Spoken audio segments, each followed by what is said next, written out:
Welcome to the Cookbook, where we invite guests on to share the ingredients of what has helped make them the successes that they are. All of it, the good, the not so good. You're not going to find anything half-baked here. And our kitchen gets messy sometimes. That's when the fun starts. So come on and join us.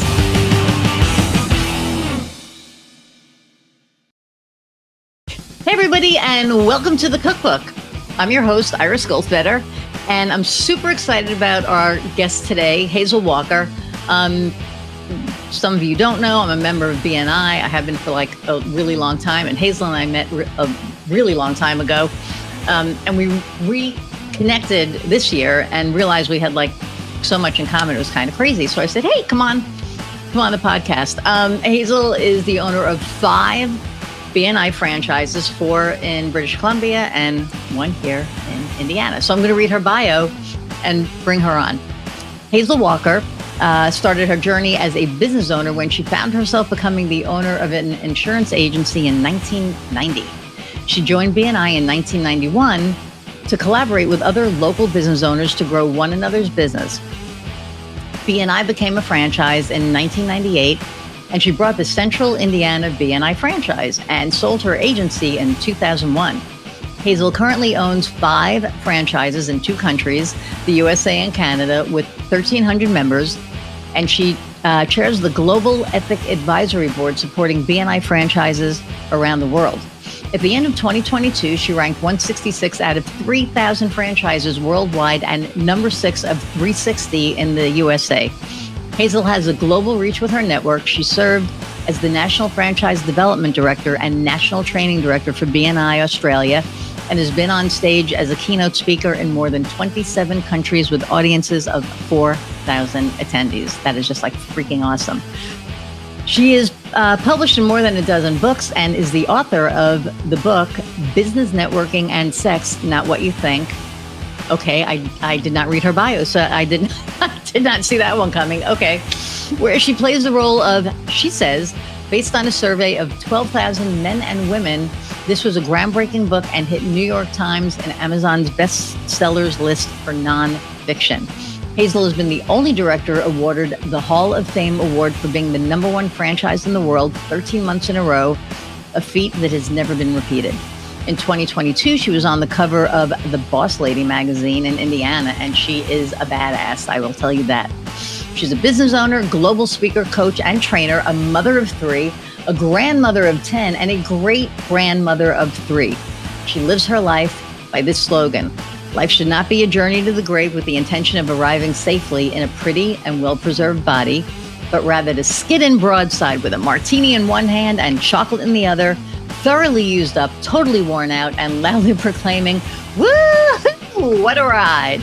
So without further ado, let's meet Hazel. I love that. Hi. Hi, I love that too. It's just so perfect about how I live my life. And you can just picture it, right? Like I can see you going, woo, let's end this. I said, we went to Disney World for our 20th anniversary, and Heather wanted to go on Tron, and I wanted to go on Tron, but because of this COVID medical thing that I have, I can't, because it's like G-force. Mm-hmm. So I was like, you know what? When I find out I have like a month to live or something, that's how I'm going out. I'm going to get on the Tron ride and just, blast off. Just go. So, I've known you for years, and it's crazy how this year we kind of reconnected and realized all the things that we had in common, which was pretty awesome. But let's talk about your journey. I mean, it's so incredible what you've done and what you've built. And so tell us about Hazel. Well, I told this last time I told this story was on a stage in Poland in 2019, just before we got locked down for COVID, to a crowd of about 4,400 people, I think it was, and had them all crying. So my manager goes, I have never seen a full room of men with tears in their eyes like that. But my story really it doesn't start out as a plan. I remember saying to someone one time, I could have never dreamed the life that I live because I didn't have the capacity to dream this. Like, it never occurred to me that I could travel around the world. I lived in all over the southern part of the United States and grew up in Avon, moved there when I was in high school. But we lived in poverty. I mean, we were very poor, and I was the oldest of 7, and my primary job was to take care of my siblings while my parents worked, and to protect my siblings while my parents fought, right? So that was my role as a child growing up. So I was always in charge, right? Because I was the oldest, I was always in charge of everything. Right. And that's just the way life has gone, is I'm always in charge. And my husband, I got married. My husband fell down he owned an insurance agency. Right? Second marriage. We had a child together. He started an insurance agency, and he got mad at one of the insurance companies. He canceled our health insurance because he was really angry. And then just a few days later, he fell down a flight of stairs and had a massive brain hemorrhage. Oh my God. And my 4-year-old found him, and we didn't have cell phones then, right? So I'm at a Girl Scout dinner with my daughters, because that's what I had spent my life doing at that point. I was volunteering, raising kids, PTA, Girl Scouts, all of that. Mm-hmm. And the 4-year-old had to call Rescue 911.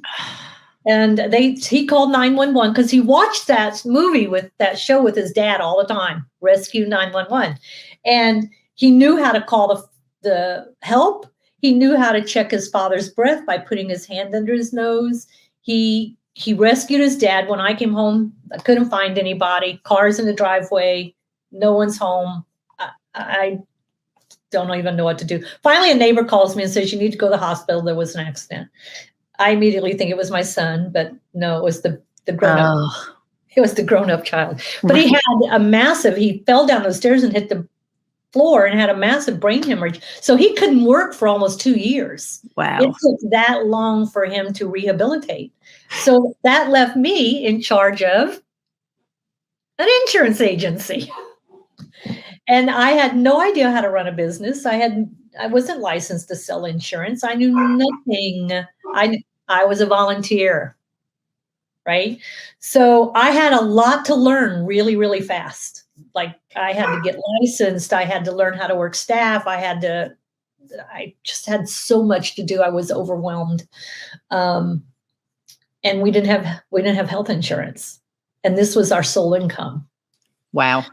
So I was very clear that either I figured this out and learned how to do it, or lose everything. Right. Right. Because that was my only option.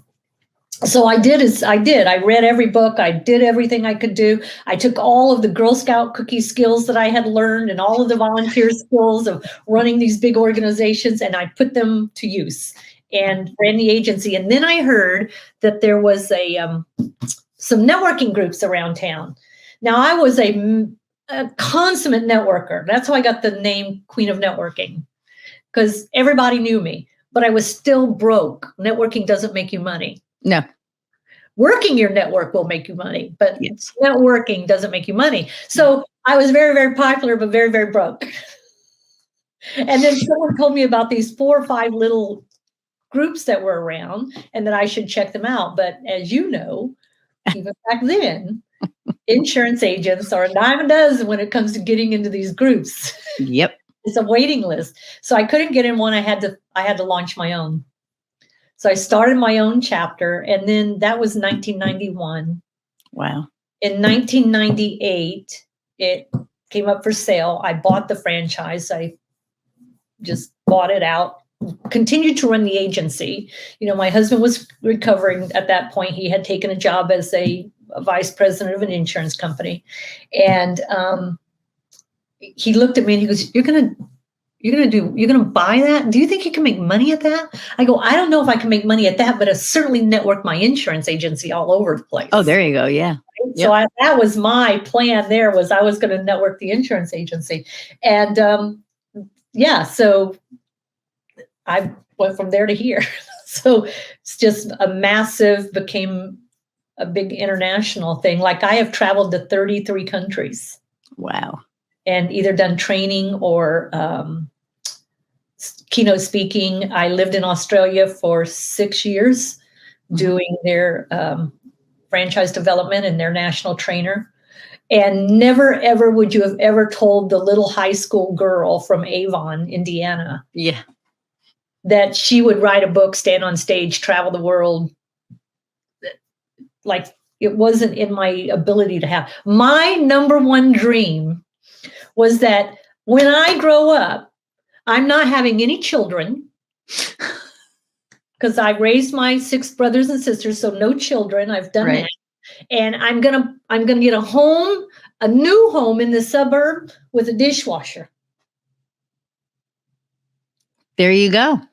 That was it. That was and you got that. Well, except now you have kids and grandkids and great grandkids. So so much for that idea. But yeah, I learned really quick. Don't tell God what you're not going to do.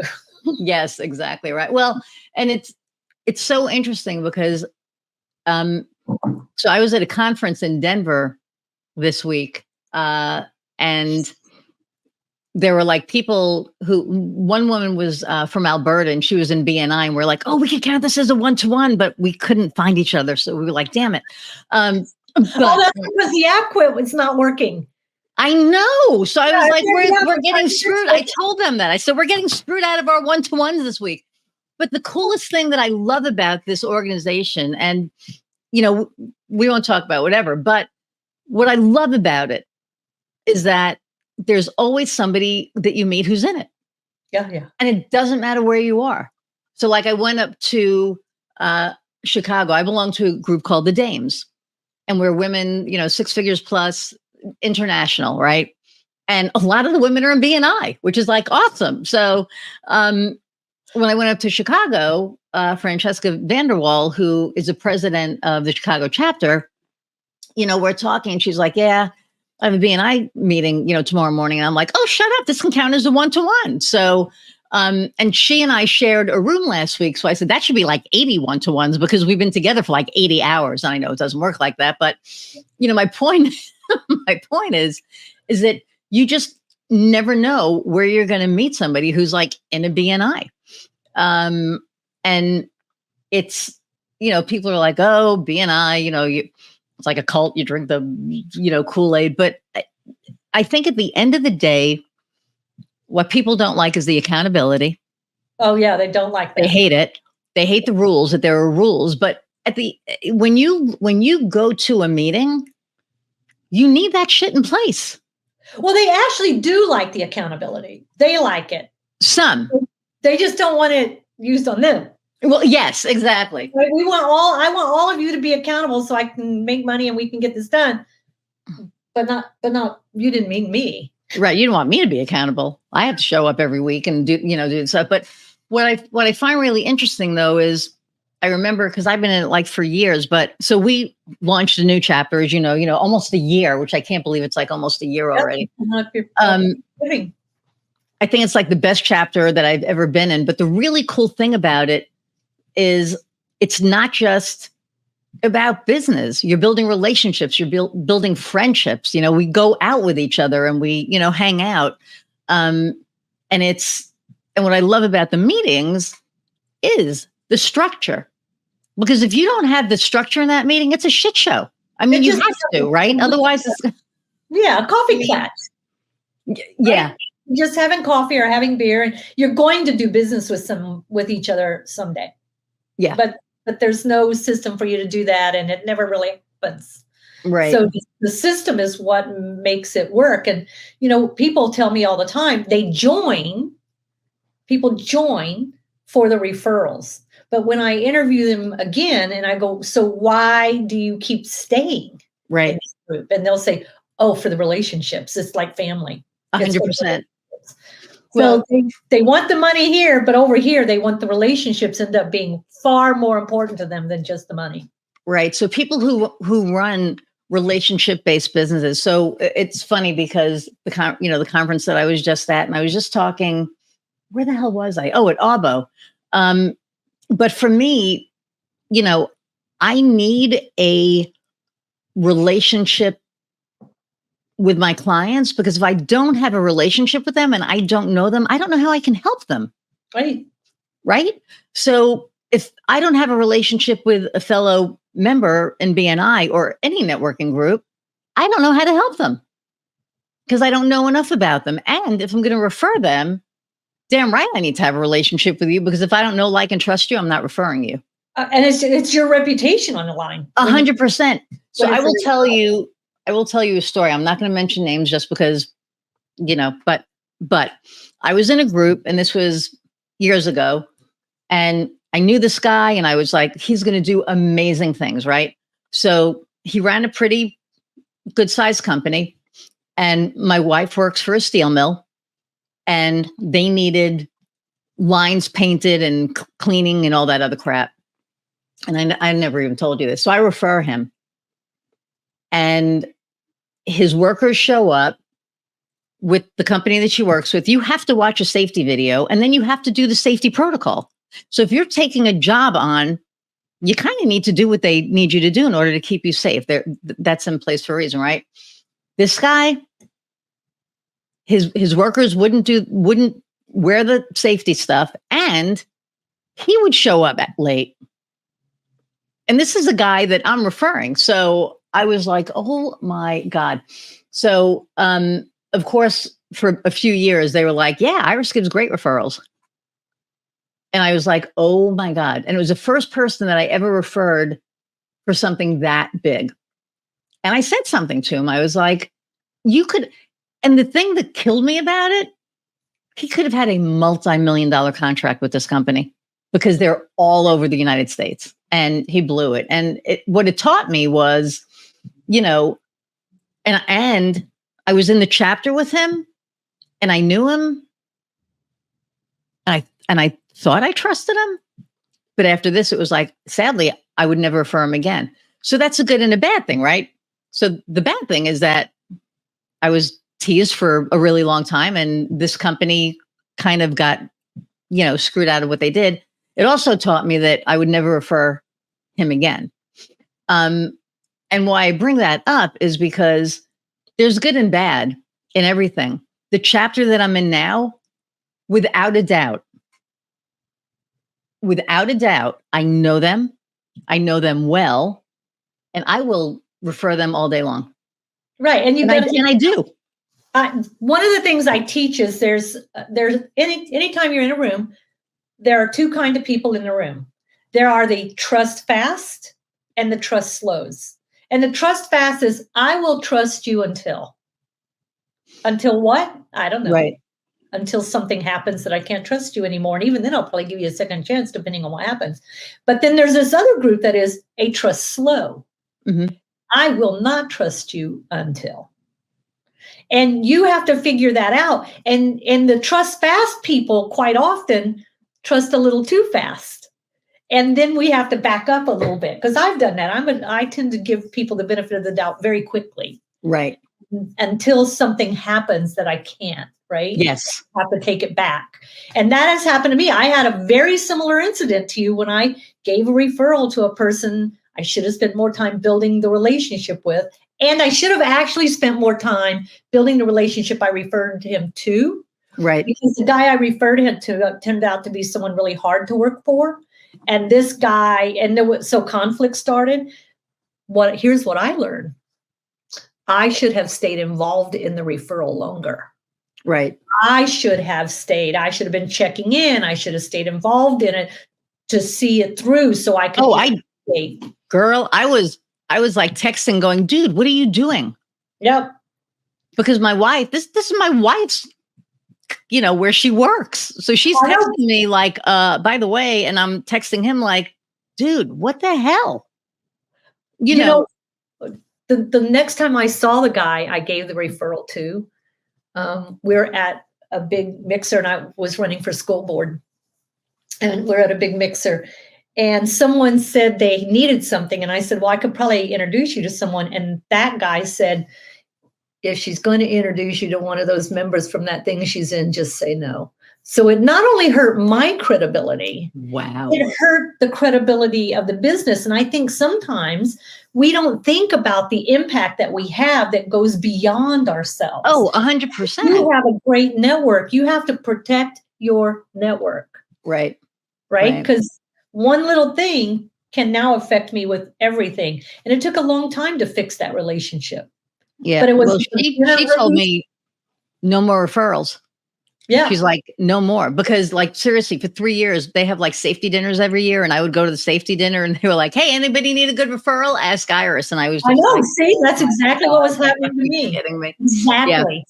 Yeah. Exactly. But it's like, yeah, I am working on one because I think that could be good, but that's another story. So,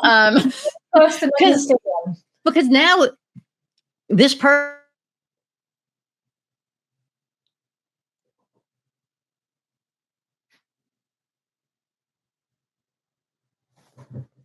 don't, ooh, that was weird. Woo. What people don't realize when we have referral partners, right, is the knowing, the liking, the trusting. I had somebody say, well, you don't necessarily need to know, like, and trust somebody. It's like, yeah, you kind of do. You absolutely do. Because that's what happened. I thought I knew him. I thought I trusted him. You know, I liked him. I mean, after that, I was like, well, you're an asset. Not that I don't like him, but again, I would never refer anything to him. But I think that, you know, for me, it's like people refer me. They look at my website, they see exactly who I am. There's no, you know, you look at that and it's like, okay, this is, I mean, I've gotten so much business from my website because people refer me and then they go to my website and they're like, oh, okay. And then they meet me and they're like, oh, you're exactly, well, yeah, that's why my website is, you know, is what it is, because that's who I am. I think the reason people think, and if you read my book, Business Networking and Sex, I wrote that, co-authored that with Frank, and then we invited Ivan in to do the survey. But one of the things I learned, and Frank and I got into a heated discussion about, is how we build relationships. Women build relationships very differently than men. Mm-hmm. And what I learned from him is they tend to build the relationship after the sale. They don't need the relationship to do the sale. They'll build the relationship after the sale because then you're in business with them and they'll build a relationship. While we build the relationship before we do business, right? We build the relationship up front. They build the relationship later. And so, and guys have a tendency to like to do the, hey, just use my name. Just tell them I said, give you a call. And that's really a lead. That's not a referral. A referral requires that all three people are engaged in the whole process the whole time. And the confusion becomes I don't really need to know you, like you, and trust you to give you a lead. I don't need to trust you. I don't need to know anything about you to give you a lead because my reputation's not at risk. Right. And that's I know a guy, someone told me about this guy. Here you go. Yeah. See, you don't. If I'm sitting down and having lunch with you and introducing you to somebody, that's a different referral. Right? That's a different ballgame. Yeah. And I don't need a whole lot of trust to refer the florist. If the florist sends my mother flowers and the flowers die 3 days later, my mother still loves me. I'm a hero. I sent her flowers. Right? But if I take my mother's money and I give it to the financial guy and he invests the money and loses all the money, my mother's not going to love me because we're going to have to live together and you can't put two queens in the room. Almost made me spit my water out. Well, we're both being charged the whole time, and now we're fighting. That would be bad. Yes. Right? We don't cross that border. So the trust level for every different profession is different too. Yeah, and I think that, well, yeah, because you know there are things that are going to have more impact on you, right? So, you know, with me with marketing, you know, I had a client, and this was like this totally changed the trajectory of the way that I look at what I do. So it was during the pandemic and, you know, I always give my local clients, I bring them presents during Christmas. And so I went to one of my clients and I brought him, you know, a present and he goes, hang on, I have something for you. I was like, oh, okay. You didn't need to do anything. And he comes out with this like big ass basket. And I went, that is so beautiful. You didn't, but you know, you really didn't need to do that. And he goes, I want you to know that what you do isn't lost on me. And I said, what do you mean? And he said, you helped me put food on my guys' tables. And I said, what? He goes, if what you did didn't work, I probably wouldn't be open and they wouldn't have jobs. And it was just like, oh my God.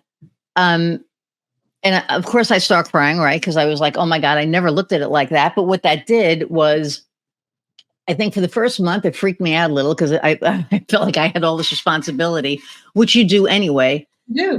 But it kind of made me look at things a lot differently. That I'm not just selling a website. I'm not just doing these things. This really freaking matters. And it added a level of importance of what I do, right? So I don't work with anybody that I don't know, because if I don't know them, I don't know that I can help them. So that's just changed everything. And it's changed my model of business, because before I used to be like, oh, you need a website? Sure, I'll help you with a website. Now it's like, because your website is your online storefront, and your website is the insight to who you are as a business person at the end of the day, what your business is about, what's your mission, what's your, all of that. And if it's not, it should be, right? Well, wait, that's exactly, because I have learned, I have had people call me and say, I didn't have the money for Christmas presents last year for my family, but because of the training you've given me and the work that we've done, it's made a huge difference to my family. And I've had, during COVID, my business would have folded in COVID had it not been for my BNI chapter who supported me through it. Right? I get those stories all the time, and I realize that what I do is important. Like, it changes people's lives and it makes a difference in people's lives. And we have people in BNI Indiana now generationally, like it's been passed on to the next generation. Yep. So it's important when you realize that what you do makes a difference for people. Right. It changes how you look at your business. Like 100%. And I think the funny thing was, and like I said, my thing was, I help people grow their business. And I do, and I did, but when he said that, it just put a whole different layer on it that I'd never thought about. But like I said, the first month I was like, oh my God, if I don't do this right, that guy's not going to eat. Right. So it's like, holy crap. So I had all this pressure, and then I went, okay, instead of looking at it like that, you're doing what you're doing. You're not changing anything. What you're doing works. So stop freaking out and just, do it. But having that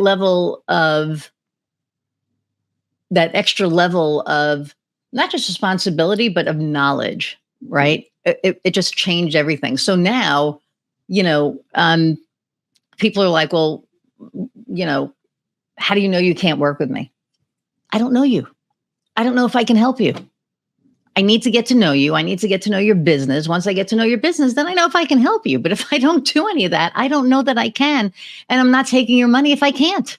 And I might not be the right person. And there's times I have to say that to people about BNI. This is not the right organization for you. Right. I had a guy call me recently, and he wanted to get into a chapter. His nephew told him he needed to get in, but he didn't understand what email and internet was. Like, he couldn't figure him out. And he just got his very first smartphone that his grandson gave him. And I was trying to help him, and I realized he won't survive in a chapter. I could take his money, but he won't survive because he can't do the app and the learning and all of the things that BNI has evolved to, getting on Zoom and all of that stuff. Right.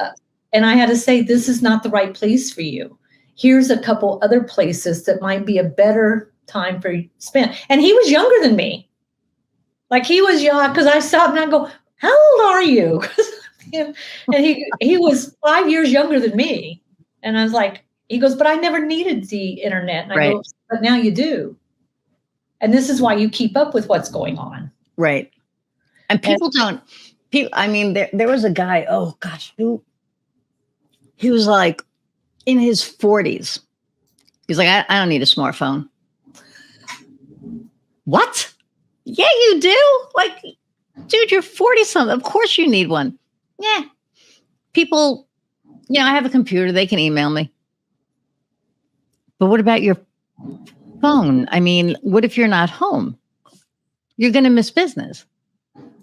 Doesn't matter. You didn't even have a flip phone. Didn't you? No. So my father-in-law has a flip phone. He will not get like a regular smartphone. Like he just refuses. It's like so funny.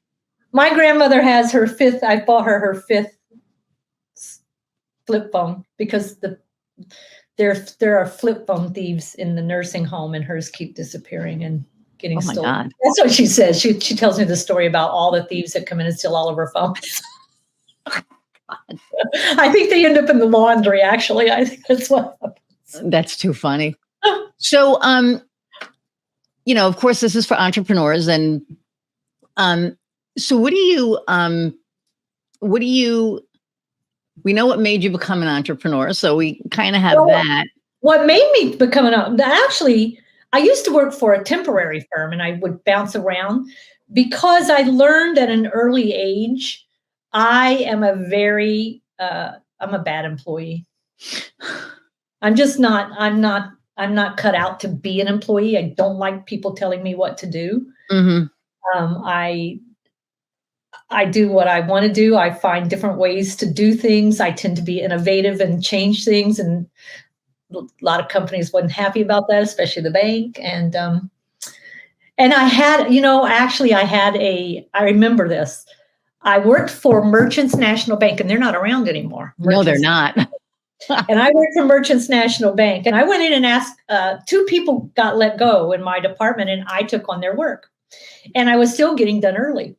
And so I went to my boss and I said to her, you've gotten rid of 2 people. You've saved this much money. I think since I've taken on their roles, I would like to see a rating, an increase in my pay.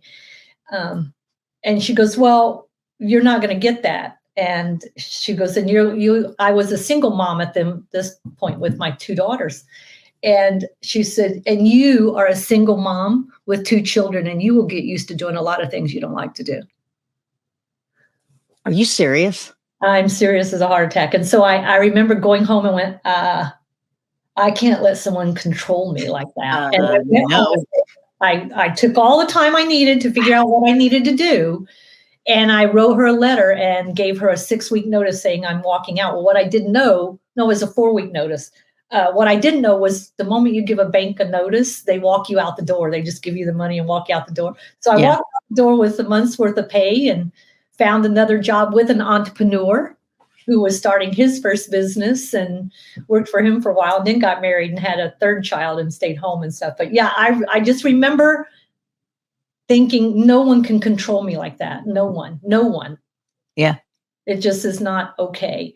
And that's when I learned I had to be in control of my own. And being at home, well, I was in control of everything. Well, there you go, right? And it's funny because, as entrepreneurs, we laugh and everybody that I know were like, we are unemployable. Like we could never work for anybody again, so. I was such a bad employee. That was it. That was the trigger that made me realize I just can't. Can't do it. I can't do it. What advice would you give to somebody who is thinking about becoming an entrepreneur? So I heard a quote yesterday. I think I have it written down somewhere, but it said, you have to overcome fear, right? You can't be afraid because you are always going to be in a state of fear if you become an entrepreneur. Mm-hmm. You've got to work and make money. But I read this quote and it said,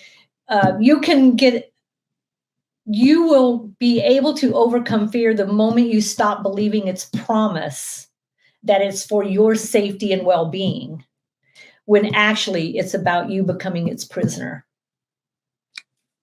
Wow. And that just rang true with me yesterday. It's like, yeah, that's the way fear talks to you. Like, oh, you don't want to be an entrepreneur. Do you know what will happen? You're going to have to feed the family and you're going to go into debt. And it's like, it just gives you all of that, right? It's that monkey mind. It's talking to you. And if you if you easily give into that, this is not the life. This is because I have been doing this for 31 years and I still have on occasion the fear of doing something different or something new or and I have to think about it. Now I have to think about how's it going to impact my employees? How's it going to impact my members? How's it going to impact my family? Right? I have got to look at a whole lot more people now. So you can't you can't believe fear's promise. That's awesome. And I love that question because, you know, everybody answers it so differently. Some people answer it the same, but I love that. I love that because fear can really paralyze us and not let us move forward, right? And keep us stuck. You know, for me, it can launch you if you allow it. Like, well, that's what I mean. I mean, yes, it can do both, right? But I should say, if you become its prisoner, then it paralyzes you. But yeah, it could be a trajectory for a lot of people. Like, oh shit, I need to do something now, which is what happened to me. You know, I was like, do I collect unemployment? You know, I lost my job. So what am I going to do? Yeah, my wife makes great money, but she's going to make me do something. I'm not going to be able to sit home. So I started a business. Don't think for a moment. Every day I went into that insurance agency and realized every class I had to take and everything I had to do and every proposal I did, I was in a total anxiety all the time. Am I going to lose the house? Are we going to lose? Yeah. But you just feel it, acknowledge it, and move through it. Don't let it paralyze you because it's a false promise. Yeah. And I say you have to go through it to grow through it. Yep. Right. Because if you don't go through it, you're not going to grow. So, and I, you know, the other thing or the other, you know, piece of that is entrepreneurship is scary as hell. I mean, it is. And there are days that I don't have them as much anymore. I still get them once in a while, but man, I remember when I first started, I was like, oh, am I going to have to go and get a job? Like, am I going to be able to do this? You know, working like 100 hours a week to, you know, to do the things. And now, thank God it's different. But, you know, I remember even like 5 years ago, just going, man, how am I going to, you know, my pipeline, it's not full right now. How do I fill it up and freaking out? And now it's like my pipeline is full, you know, and I go, okay, when is this going to close? I don't worry about it anymore. It's like, because I know it's going to close. It's not a matter of if, it's a matter of when. And the more I fill my pipeline, the more, you know, things happen. But it's always, go ahead. Well, I just think as women, one of the things that we have to be better at doing that men are really good at is we don't ask for help. Like we just keep going and going, and we don't stop and ask for help, and we don't look at. It took me forever to start bringing staff on because I thought, oh, it's just easier for me to do it myself. I just didn't think I could delegate it, and I should be doing all the work all the time, right? And that is a very, very much a mindset that we get into when we get into the entrepreneurial position of I can't give it away, but I can't do it all either. Right. And so I teach a lot of people the art of delegating and bringing on your first staff member and trusting how to start that trust, because every time you bring someone else on and every time you're teaching them something, you're escalating them up into the world. Sure. Right. And you're putting money back out into the universe so that they can spend money and help more people. Right. So it's a way of giving of your time and talent and money when you bring someone on to help you. And you have to change that mindset of, oh my God, now I gotta pay them. Well, and that's one of the things that we talked about at the conference this week was asking for help. I mean, you had like 100+ high energy, badass women in one room, right? And ask for help. We have to humble ourselves and ask for help. I didn't think of that. I have a fractional CMO now.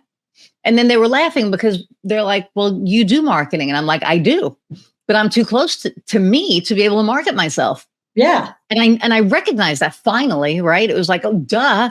So we're working on a lead magnet and like all these other things. But, you know, all the things that I do for my clients, I'm getting done for me now. And so it makes like such a big difference. It's like, oh, why the hell didn't I see this But we don't, because you're right. We're so much in it that it's hard to get out of it. I had a coach. It was probably the very first coach I ever had, and he was just giving me, because I met him in the BNI chapter, and he was just giving me free coaching kind of stuff. And he asked me, he helped me understand what the value of my hour was, right? Mm-hmm. And so he said, "Why are you cleaning the house?" I go, "Because I got 3 kids. I got to clean the house." And he goes, "That's an $8 an hour job.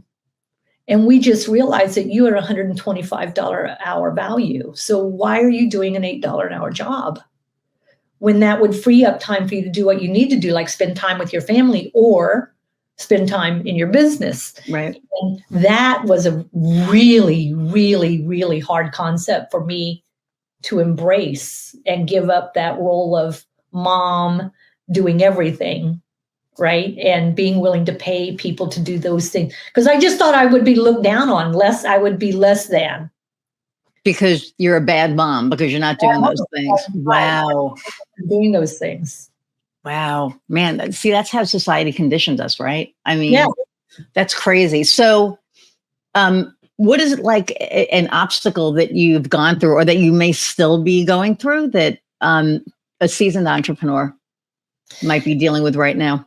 You actually go through many different obstacles. There's the early entrepreneur that goes through all the obstacles like me with, how do I find enough time? How do I balance my time in my business and still with my family? Because I still have a young family, right? So that meant late night hours after they went to bed.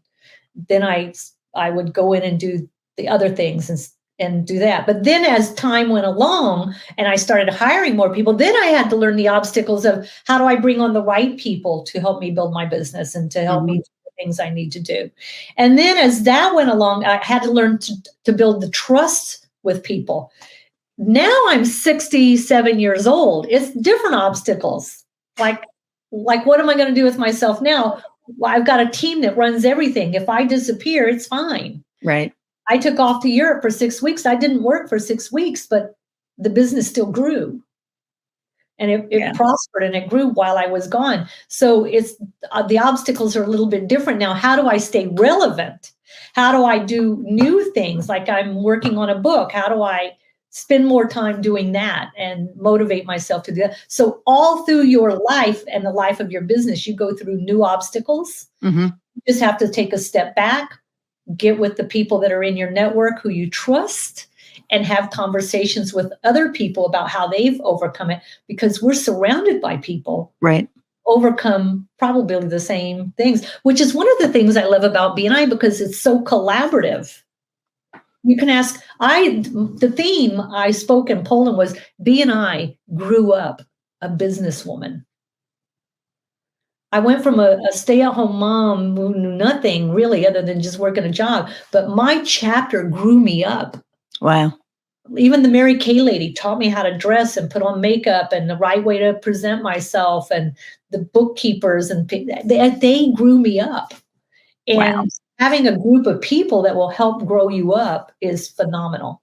I mean, that's a hell of a way to look at that. And there is so much, there are, all of the different core values, right, of BNI. And one of them is like lifelong learning. And I love that. And nobody ever really picks that. Everyone says, relationships, and yes, it's great to have relationships, but the lifelong learning piece, and admittedly, I probably need to take a little bit more advantage of that.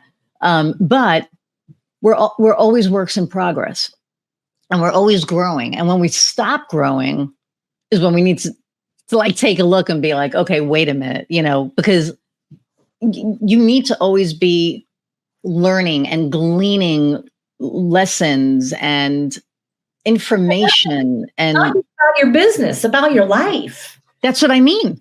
About who you want to be in. If you like, I'm reading a book right now called I Didn't Do the Things Today. And it's about how society programs us to do, even you feel guilty about not doing all the time. And I'm at 68 years old in November. I'm like, I don't want to be doing all the time. I want to be more. And this talks about, let yourself off the hook. You don't have to do all the things every day. Right. Right. Well, it's like, give yourself grace, right? Like that's one of the things that I always tell people. I've been telling people lately, because I have so many people that just beat themselves up. They're like, oh, I didn't do this. I didn't do this. And I'm like, and I did a post on LinkedIn where it's coming out this week. Treat yourself the way you would treat your best friend, because we don't. We're like, oh my God, I screwed that up. I suck. I'm like the worst person in the world. But if your friend screwed up, you'd be like, hey, it's okay. We all make mistakes, right? But when it comes to us, we're like, schmuck, what's wrong with you? Like, why didn't you, and I've personally learned to give myself so much more grace now, because for the longest time, it would be like, oh my God, how could I do that? Like, how could I forget that? How could I, whatever? And now I'm like, I mean, at the end of the day, shit happens to everybody. No one's perfect. So, and I've been speaking a lot kinder to myself. I look at myself in the morning, every morning now, and I'm like, okay, kiddo, let's go. Let's do this. And I do the rah-rah. I look at my website and I'm so proud of what I've built. I look in the mirror and I see somebody that I love and that I respect and that I know is a badass, kick-ass chick, right? So, but it took a long time to get there. It does. It took a really long time to get there. And, but it's the best feeling in the world. Right. For me, it's just been the opposite, was giving up the guilt about just, I didn't wash the dishes before I went to bed. Okay. Throw it in the dishwasher. Who cares? Just get it done. I'll do it. See, you wanted a dishwasher for a reason. Right. So you have to forgive yourself for all those little things, the little things that pile up on you, especially as a woman. It's just what we've been taught, right? To balance everything. And oh, by the way, I also gave up the whole concept of balance, because I decided that balance is a way to make women feel guilty. I could never have family and business in balance, but I can have harmony. Yep. Yes. And harmony. Who the hell just said that? I just read that somewhere. Actually, it's one of my, Catherine Morales is a really good friend of mine. She's in PR and everything. And that's one of the things, is it's about harmony. It's not about balance, because you can't. Nothing's in balance. Have you noticed Mother Nature lately? She's out of her mind. She ain't balanced. She is not balanced. That's for damn sure. But yeah. And it's like society puts all this crap on women. And I don't know. I personally, I'm done with it. I'm like, screw the patriarchy. We need a matriarchy, because it's not working, right? We need something new. But I'm not going to get into all that. That'll be a whole nother conversation that, we'll have. But I think that, at the end of the day, there's like a lot of people listening. My whole thing with BNI is that it brings, when the chapter is right, it brings the right core group of people together, right? And then when you have that core, so when we started this chapter, we had an amazing core group. And when we brought people in, it wasn't about quantity, it was about quality. It was about who's going to fit with everybody, or who's going to make us better. Right. And that's how we've been running it. And and I love it. But there are other networking groups out there. So what makes BNI different?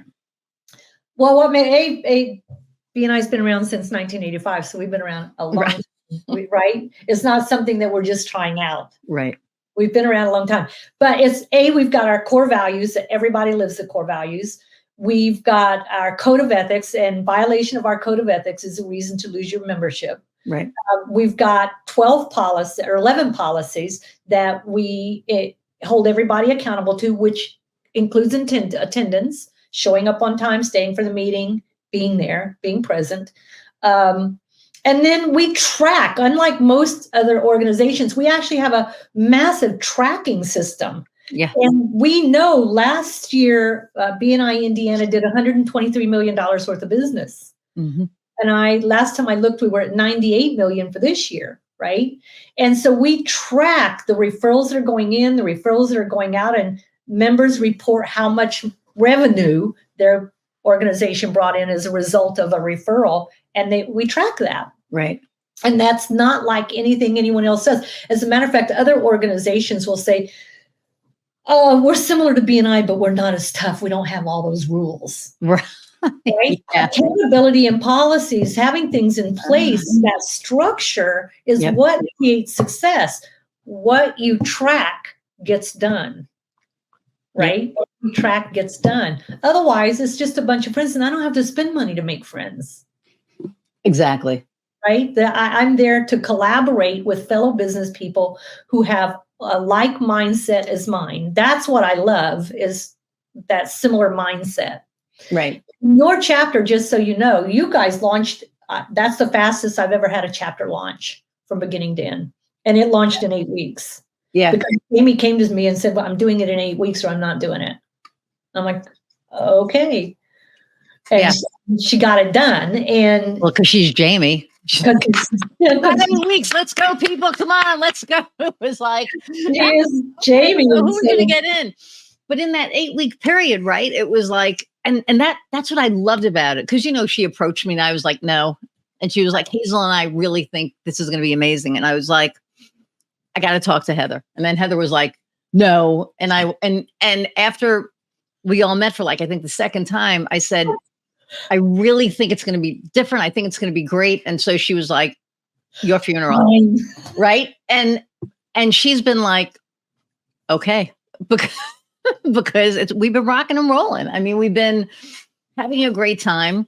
Jamie, well, I don't know how to tell this without okay. So when we first started getting together, we would go out and we'd hang out, we'd have a few drinks or whatever. And I'm not a drinker, right? I'm really not. Well, I woke up that morning and I had the symptoms from my COVID thing that my doctor's like, if you have those symptoms, call. So I call Heather and I said, yeah, I'm having these symptoms. I called, they said I need to come in to get checked. So she's like, well, should I take the day off? And I said, no. I said, I'll call you. I said, because if I get admitted, I'm going to call you. If I don't get admitted, I'm getting drunk. So she said, yeah, okay, whatever. Because I do that all the time. Oh my God, I'm going to drink so much. Well, I ended up drinking my ass off. I haven't drank that much probably in 40 years. I think I had a Flirtini, 4 shots of Patron. I was done. And Jamie waited with me. I called Heather up and I was like, hi. And she's like, oh my God. I'm like, yeah, I can't drive. I'm like, you have to come get me. And I'm like, I'm saying this on national, whatever, but I don't care. Actually international. But look, shit happens. We do stuff sometimes, right? And Jamie waited with me until Heather got there. She made sure I had water. She was like, eat, you need to eat. You need to drink water. She really took care of me. And it just, for me, just put her on this whole other level of, we're doing this thing together to, wow, you're a really good friend. We're going to build this thing together. We're going to build this thing together. And I also knew that I will do anything for her now because she took care of me when I was freaking vulnerable. I have no idea what was going on, then of course Heather got there and I got home and then the next day I paid for it. But the point is that 40 years before you do it again.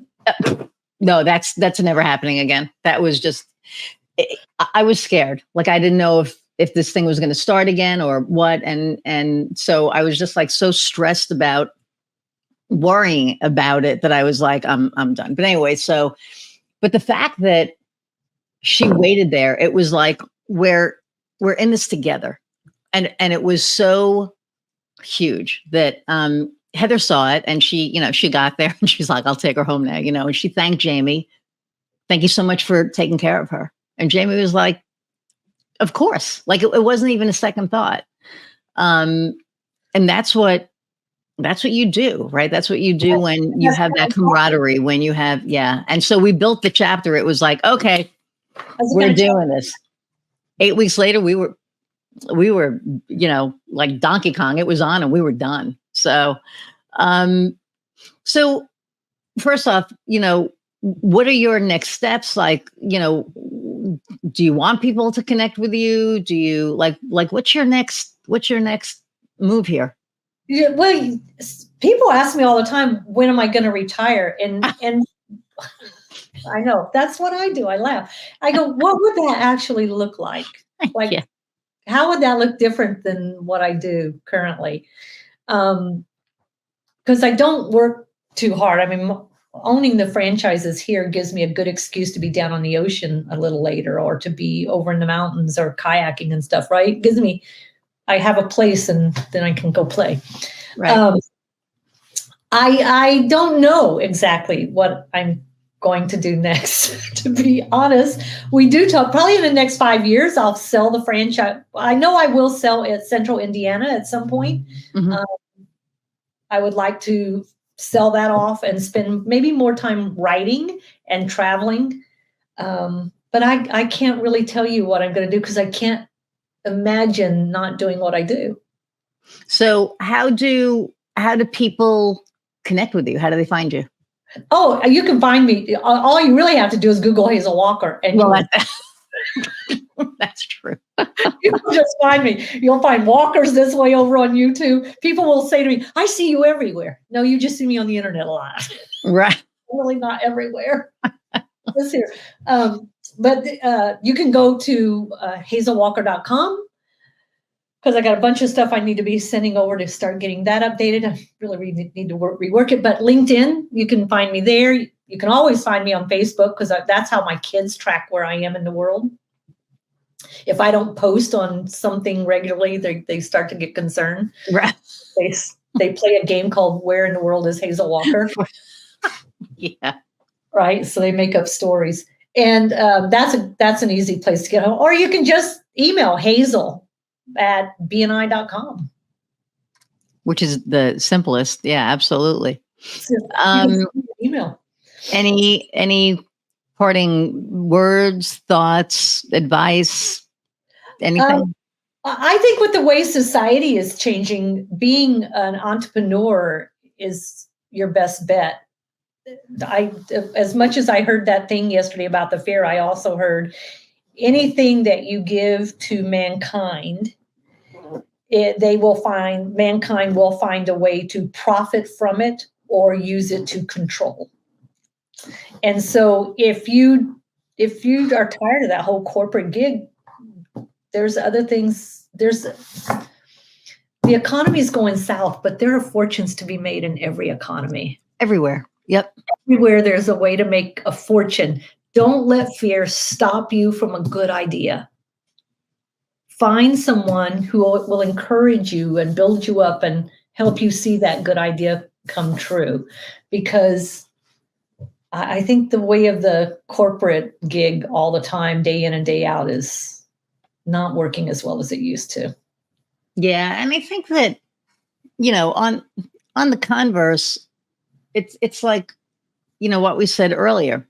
I think the thing that was the impetus for me in the very beginning was I was working for this company, and, long story, but, it was like, I'm out here making sales for you, making you a shit ton of money, and you're giving me like nothing. Why am I doing that when I could be doing it for myself? So, yeah. And and some people love the corporate gig, and that's great, because we do need that. But when I look at waiters and waitresses and people that work in that kind of environment, and they get paid that $2.50 an hour, and then depend on their hour tips, I think you guys work hard. You work hard, and you're really smart. You might want to consider doing your own thing. Right. Think about your own thing and how you can move towards that, and don't let everybody around you stop you. Yeah. There's opportunities everywhere, and I have franchises for sale, so call me. There you go. hazelwalker.com or hazel@bni.com. Soon to be sold. So thank you so much for taking time out of your day to chat I love it. with me and the audience. I love this. Did we ever think that we'd be doing this? Yeah, this is like so awesome. And that's another thing, like with this podcast, it's like taking a life on of its own. And I'm super proud of it, and I love it. And I love my guests. I, try to get really dynamic people on. I had somebody last week go, "Oh, you have a podcast. Can I be on?" And it was like, let's talk. Let me find out who the hell you are before. Yeah, no. So, but yeah, I just really appreciate you taking out the time. And I know that the audience has gleaned a lot of really good info. So thank you. And then the last question that I ask all my guests is, what lights your fire? Really, travel lights my fire. It used to, but travel's not fun with the airlines anymore. And truly, what really lights my fire is when I'm educating people that are brand new to the whole concept of networking and working in your network. Like I've got 3 new chapters that I'm training right now. Mm-hmm. To watch it all come together for them and for them to be getting it and immediately get excited and start passing business and supporting one another. That lights my fire. I love that. That's I love awesome. Training them and watching the lights come on for people. That's awesome. That's great. And, you know, it's funny, when I was doing the training, the communication coordinator training, my first group was amazing. I have to send that to Mark. I just said so many times. I was watching the recording. I was like, I was like, oh my God. But I'm going to send it to him anyway. But it was so interesting watching the one group as opposed to the other group. Yeah. And the one group was like into it and they were excited and they were, you know, and I had to like pull it out of them. I'm like, all right, guys, you know, come on. The second group, it didn't matter what I did. I was like, okay, you know. And I see that every day, all the time. It's just inspiring when they're excited. Yes. And then that excites you, right? That gets you going. So I love what you've done, you know, and I thank you for what you've done because it's helped me grow as a business person. You've helped, God, at this point, tens of thousands of people, you know, grow. Yeah, thank you. So I'm going to say goodbye to the audience and I'll be right back. I want to thank all of you for hanging in again for an hour plus. You get to meet some of my favorite people. Hazel is definitely one of my favorite people. And, you know, I hope that you've gleaned some really good info. Like, share, subscribe. When you subscribe, you get notification of a new episode. And, you know, leave a message, leave some comments on what you thought about the episode and what you've gotten from it. We always love to hear that. And yeah, just keep watching. Appreciate all of you. And until next time, go out and find what lights your fire. See ya.